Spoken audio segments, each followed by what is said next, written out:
부자는 돼야 돼요. 인간으로 태어나서 한 번은 이걸 좀 누려볼 가치가 있는 삶이 맞아요.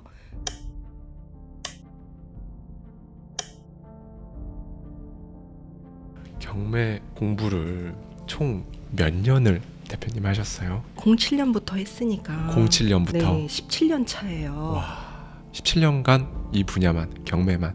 네, 그렇죠. 딴 데 갈 데가 없는 사람.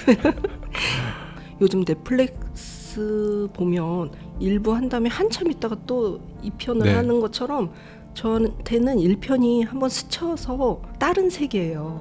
지금 이제 그렇죠. 2편을 제가 찍고 있는 중인데 1편의 벽이요. 감사함을 느낄 때부터가 2편이에요. 제가 감사함을. 걷다가도 감사하거든요. 그게 이제 너무 잘 아시겠지만 감사한 마음이 나를 이 긍정적인 에너지로 네. 유지시켜주고 네. 그게 거울처럼 그대로 그 감사하는 모든 것들이 감사할 만한 상황을 또다시 끌어당기고 네. 이렇게 되잖아요. 그때를 이제 투자인님께서는 스스로의 네. 인생의 1편과 2편으로 네. 구분을 하시는 거네요. 네, 그렇게 지금 제가 말씀 중에 생각을 해보니 그게 네. 그러네요. 네. 그래서 올해도 어떤 역경이 하나가 왔어요. 네.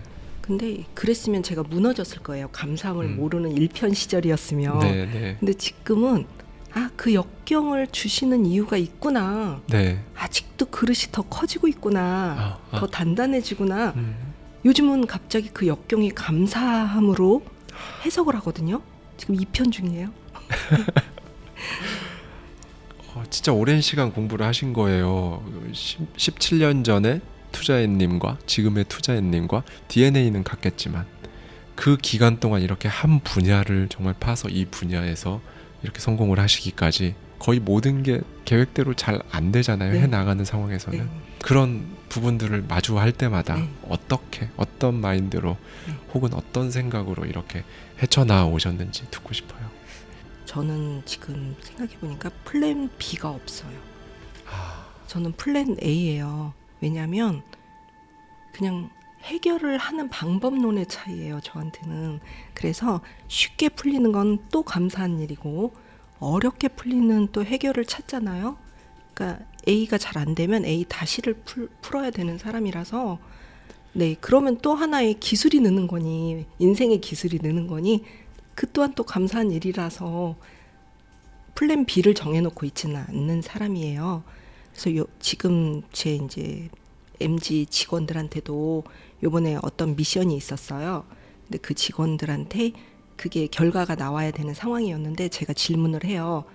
너희는 이게 됐을 때 어떻게 해결하는 게 걱정이니 아니면 떨어졌을 때가 걱정이니 라고 질문을 했어요. 그랬더니 됐을 때 어떻게 해야 되는지가 걱정이에요. 이런 답변이 오더라고요. 너희는 떨어졌다 이랬거든요. 그러니까 우리가 이 기운을 보낼 때 이걸 되게 해주세요라는 기운을 보내도 되는 과정이 이렇게 어려운데 네, 됐을 때 어떻게 하지라는 분들이 꽤 계세요. 입찰을 가도 그래요. 이게 낙찰이 되면 어떻게 해요? 라는 그런 염려를 하세요. 그렇죠. 그런 거 있죠. 이거 되고 나면 자금 마련은 어떻게 하지? 어떻게 해요? 영도는 어떻게 하지? 네. 이런 거요. 그게 아니라 이걸 되게 해주세요. 제가 해결을 하게 해주세요라는 거거든요. 네. 네. 걱정은 끌어당기는 게 이루어지길 바라는 기도다라는 부분이 생각나네요. 네. 예. 공감되시죠? 네. 네. 투자님도 공감이 되실 겁니다. 제가 네. 좋아하는 배우 중에 한 명인데 덴젤 워싱턴도 그런 얘기를 했었죠. 플랜 B를 두지 않는다. 왜냐하면 플랜 B를 두면 결국 플랜 B를 하게 된다. 네, 라는 말을 했었거든요.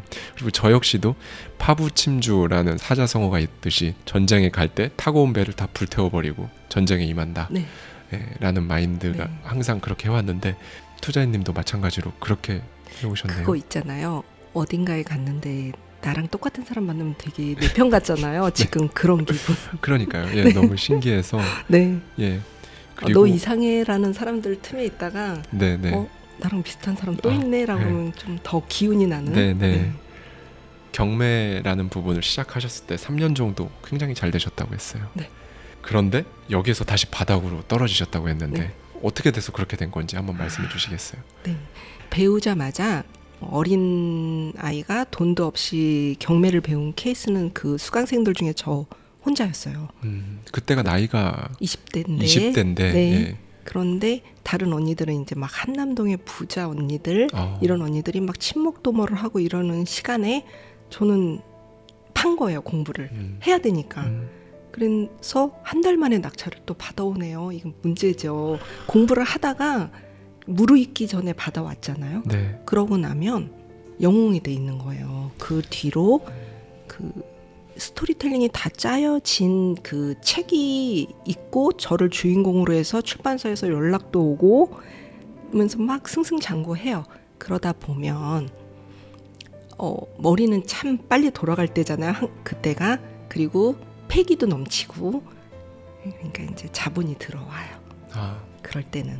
그러면 내 그릇이 안 됐으면 그 자본이 도구로 작용한다고 알았을 텐데 그 당시에는 몰라요. 그때는 내 그릇이 작은지 큰지도 잘 모를 시절이었으니까. 네, 지금도 큰 돈인 그런 몇백억을 몇백억을요? 네, 그러니 제가 도구로 사용된다는 것도 모르고 그래서 인간은 인생에서 3번의 기회가 온다고 하는데 이 기회가 왔다. 첫 번째가 왔다. 이거 놓치면 큰일 난다. 이러면서 그거를 넙죽 받아들이게 되는데 그때도 그분이 나쁜 게 아니라 생각해보면 그걸 담을 수 있는 제 그릇이 있었으면 됐죠.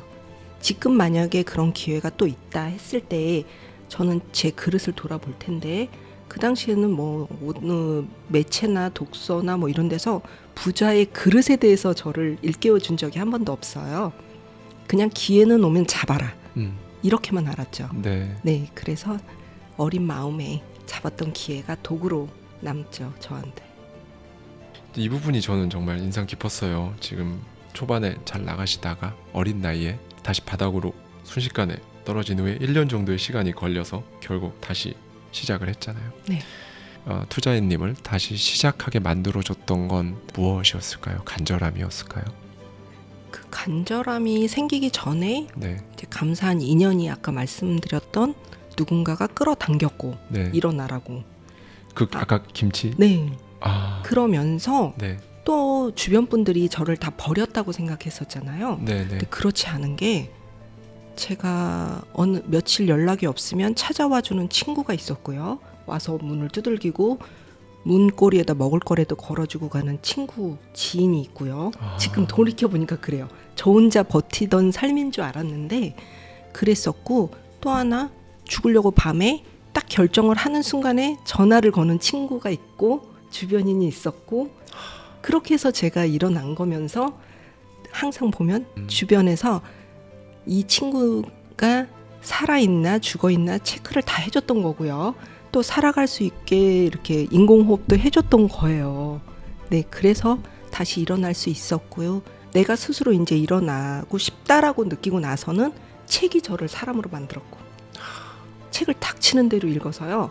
요즘도 보면 제가 떠들면 그게 어느 구절의 책이었는지도 모르면서 떠드는 그렇게 다 흡수를 해버렸고 몸에 세포들로 들어와 있는 것 같고 그래요.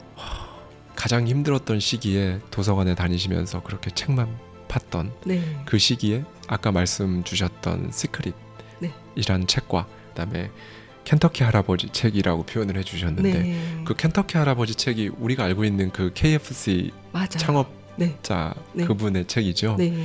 그 책은 어떤 의미에서 이렇게 영향을 주셨어요? 그 도전 횟수가 있잖아요. 그 할아버님의.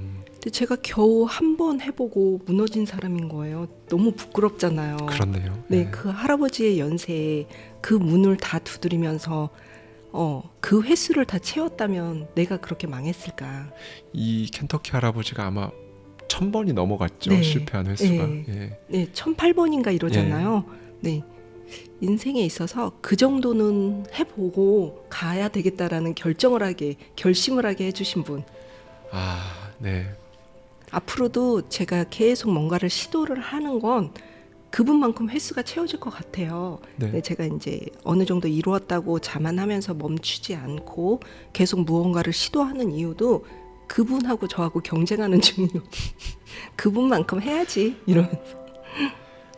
지금 이렇게 사실 집중적으로 공부하시고 투자하시고 파서 많은 자산을 이루셨어요. 이 정도 되는 규모의 부를 모으고 나니 어떤 생각이 딱 드셨나요? 한 3년 전인가 그때가 이거의 절반 정도 네, 한 50억 되고 네, 나서 네, 제가 농담으로 주변한테 이제 그만해도 되겠네, 파이어야 이제 이러고 나서 그건 순순히 정말 농담이었어요. 네. 농담하고 등골에 이렇게 식은땀이 확 나기 시작하는 거예요. 와, 이거 벌 받으면 어떡해. 갑자기 농담도 이렇게 하면 안 되는 사람이었는데 네. 그래서 지금 현재 부는 이룬 거는 맞고, 부가 저한테 느껴지는 체감은 뭐냐면요, 네가 한 게 맞아라는 그냥 정답의 동그라미 하나 받은 느낌이에요. 그냥 부가 있으니 그 부를 어떻게 쓸까, 아니면 부자는 이렇게 살까, 이런 생각이 전혀 저는 없고요. 지금 살아온 거 잘했어라는 채점표 받은 기분. 그래서 앞으로도 이렇게 살면 더 이렇게 망하지는 않겠다, 또는 지금에 있는 부가 그릇에 담기기는 하겠다, 이렇게 살고 있는 모습이지, 네, 숫자가 늘어난 거에 대한 다른 생각은 별로 안 들더라고요. 저 역시 구독자님들께 투자를 하고 싶지만 적은 금액으로 어떻게 시작해야 할지 잘 모르겠다, 엄두도 안 나고 용기도 안 나고, 그나마 적은 금액이라 투자를 할 것도 마땅치가 않고 이거마저 날리면 그런 두려움, 이런 거에 대한 말씀을 많이 해주시는데, 이 부분에 대해서 한 말씀 조언을 좀 해주실 수가 있으실 것 같아요. 네. 금액이, 가지고 계신 금액이 적으시다면 코인이나 주식을 하시면 좋으시겠지만 제가 모르니 네. 경매만 설명드릴 수밖에 없거든요. 네, 제가 자본이 없이 시작한 사람이고, 지금 현재도 어떤 부동산 물건을 하나를 살 때 자본이 많이 들어가는 걸 제가 못해요. 그렇게 기술을 연마했기 때문에. 네. 그래서 항상 물어보죠. 지금 갖고 계신 자본이 얼마예요? 라고 물어봤을 때 상대방이 3천일 수 있고 5천일 수 있어요. 근데 저는 그 3천이 갑자기 생긴 3천이면 이렇게 조언을 안 해드려요. 그리고 그 만약에 예를 들어서 1,000만 원을 만드는데 이분이 1,000만 원을 위한 근육을 쌓으신 분이잖아요. 그러면 그분은 도와드려요. 네. 조언을 해드린다는 거죠. 조언이라는 게 해드려봤자 그분이 담지 못하면 조언이 안 되더라고. 잔소리더라고요, 조언이 다른 말로. 그런데 자본이 적으신 분도 하실 수 있는 물건이요, 서울에도 얼마든지 있고요. 방법을 찾는 거는 많아요. 근데 그분이 그 방법론을 설명을 드렸을 때 못하세요. 해결을 못하세요. 그건 인생에 살아오면서 그 자본을 만들기 위한 근육을 안 쌓으신 분은요, 이쪽에 와서 재테크도 근육이 없으세요. 그래서 돈을, 자본을 만드시는데 근력을 쌓는다고 좀 생각을 해보시면, 제가 다시 돌아가도 쓰리잡을 하거나 할 수 있는 이유는 그게 저한테 다 근육이라고 저는 믿고 있기 때문에. 그리고 제가 만약에 배달 일을 하면서 이곳저곳을 돌아다니면서 봤기 때문에 다른 사람들보다 임장할 때 지역을 잘 아는 거 아니에요. 저한테 근육을 선물하신 거지 저한테 노동을 주신 게 아니에요. 네. 그래서 근육 쌓는 연습 좀 하세요, 또는 그릇 넓히는 연습 좀 하세요라는 말씀을 항상 드리고요. 가장 중요한 건 자본이 적어도요, 할 물건이 경매에는 많아요. 그거는 장담해요. 저는 부자, 그리고 부자가 되고 싶은 것, 이러한 것이 인간인 이상 당연한 본능이다 라고 말씀을 많이 드려왔거든요. 정말 어떻게 보면 밑바닥에서부터 누구의 도움 없이 스스로 지금 이렇게 100억이라는 큰 부를 얻으시기까지 부와 부자가 되기를 원하는 건 당연한 인간의 본능이다 라는 부분에 대해서도 투자인님의 생각을 한번 듣고 싶습니다. 그 본능이요. 네. 그거를 본능이 있는지 몰랐었어요. 제가 지금 말씀을 듣다 보니 네. 그게 인간이 가져야 되는 당연한 본능인지 제가 어렸을 때 몰랐던 것 같아요. 지금 부자가 되고 나서 이걸 경험을 하면서 살아보니 부자는 돼야 돼요. 인간으로 태어나서 한 번은 이걸 좀 누려볼 가치가 있는 삶이 맞아요. 저는 본능을 자제하라고 배웠지 너가 그 본능을 몸에 가져라고 배운 적이 없던 것 같아요. 어렸을 때 만약에 모유를 먹어야 되면 모유 때부터 참아야 됐던 본능 또는 초등학교 다닐 때 너가 이런 준비물이 필요해? 그러면 그 본능마저도 이게 꼭 필요해 라는 거 너는 자제해야 돼 이런 그 트레이닝을 받았던 삶이 지금 맞아. 주마등처럼 지나치더라고요. 질문을 듣다 보니. 그래서 지금 생각이 갑자기 들었는데요. 우리 자녀들한테 혹시나 부자의 그 본능을 가질 수 있도록 좀 교육을 좀 해주는 게 맞겠다라는 생각이 갑자기 드네요. 맞습니다. 네, 이게 경험을 해봐서 이 본능이 합당한 거고 당연한 거고 인간이 가질 수 있는 권리라는 걸 제가 이제야 아는 거예요. 저는 어렸을 적에는 부자의 본능을 가지면 안 된다고 교육받았어요. 그렇죠. 특정한 한 분야, 경매라는 분야에서 17년간 공부를 해오시면서 100억이라는 큰 자산을 또 이렇게 만드셨고 정말 마인드가 중요한가요? 라고 궁금해하시는 분들도 있으세요. 투자인님께서 이 부분에 대한 어떤 생각을 가지고 계신지 궁금합니다. 경매 이쪽 좀 연차가 되시는 경매 기술자들 중에서 제가 이단아라고 할 정도로 기술은요. 챗 GPT가 더 잘 권리 분석을 할 거예요. 앞으로. 그런데 이 경매라는 건 부를 좀 많이 만들어주는 도구의 하나예요. 그래서 본인이 마인드가 성립이 안 된 분이 경매로 인하여 이렇게 부가 좀 이렇게 팽창이 되잖아요. 그러면 그게 남아있질 않고 깨지더라고요. 제가 수없이 봤어요. 그리고 저에게 제가 갖고 있는 기술을 배우고 싶다 아니면 좀 가르쳐 달라 하시면 저는 오픈을 다 해드려요.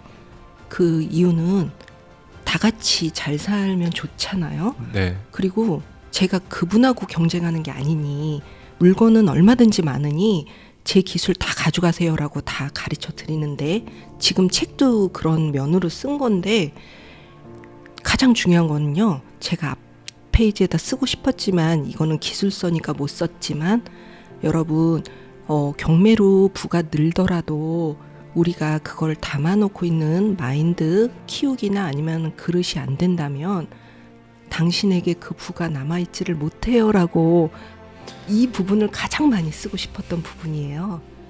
네, 그래서 어느 분야나 그렇겠지만 경매로 인하여 부가 늘어났을 때 사람이 많이 변하거든요.